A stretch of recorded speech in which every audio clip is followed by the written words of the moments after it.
vous écoutez Bubble. Une histoire, plus une discussion, et le conte est bon.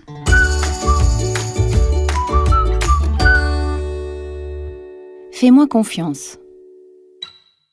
Paul, presque grand, n'est pas content. Pas content du tout. Il a vraiment l'impression que son papa ne lui fait pas confiance, qu'il le prend pour un bébé. Maman et papa ont décidé de ne plus vivre ensemble, alors Paul change de maison chaque semaine. Et on dirait que papa ne voit pas comme Paul est fort pour s'organiser. Chaque fin de semaine, Paul range ses affaires dans son grand sac à dos. Son ours Gaston, les livres qu'il doit ramener à la bibliothèque, ses affaires de classe, bref, tout ce dont il a besoin pour la semaine.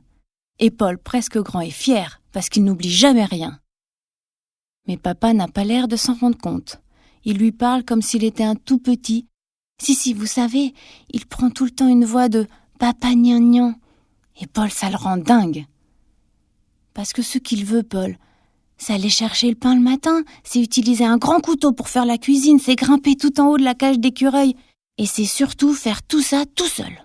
Je sais, Paul, tu veux faire le grand. Je veux pas faire le grand, je suis grand, papa. Laissez-moi vous raconter comment Paul a finalement réussi à convaincre son papa et surtout, comment il a appris quelque chose d'incroyable. Un jour, à la sortie de l'école, le papa de Paul est venu l'attendre. Il semble très inquiet. Il a acheté 3 goûters différents parce qu'il n'est pas sûr de ce que Paul voudra. Dès que son fils sort, il lui prend son cartable en parlant fort. « Ça va ? Ce n'est pas trop lourd ?» Il marche vers la maison en parlant des devoirs. « J'espère que je vais pouvoir t'aider, » dit papa. Au kiosque à journaux, Paul demande un magazine mais papa refuse. « Ta maman sait mieux les choisir que moi, » dit-il. « Tu lui demanderas la semaine prochaine. » Puis il s'inquiète pour le repas du soir. « Tu dois en avoir marre de mes recettes, non ?» C'est à ce moment-là que Paul a une révélation. Il propose une expérience à son papa. « Papa, je te propose une soirée inversée. Ce soir, c'est moi qui t'aide avec tes devoirs, qui fait le repas et qui te raconte une histoire. » « Drôle d'idée, mais pourquoi pas ?» dit papa. « Alors je te préviens, papa. Quand on rentre, on commence par les devoirs et après, tu files au bain et tu te mets en pyjama sans râler. » L'idée plaît à papa. À la maison, papa commence donc par trier les factures. Pas très drôle, mais quand il faut s'y mettre, il faut s'y mettre. Après quoi, papa file au bain tandis que Paul prépare un magnifique repas. Hyper sain et équilibré pour son petit papa.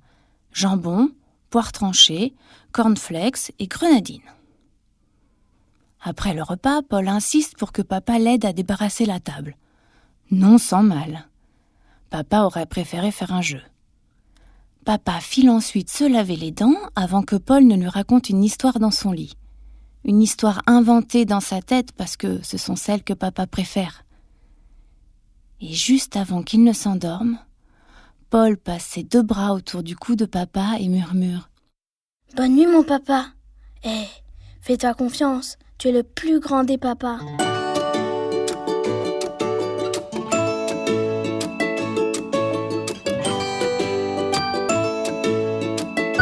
Et chez vous, est-ce que tout le monde peut toujours montrer comme il est grand ? Vous avez aimé ? Alors likez et partagez avec vos amis. Et au fait, vous connaissez Top Tips ? L'autre podcast de Bubble. Allez vite l'écouter,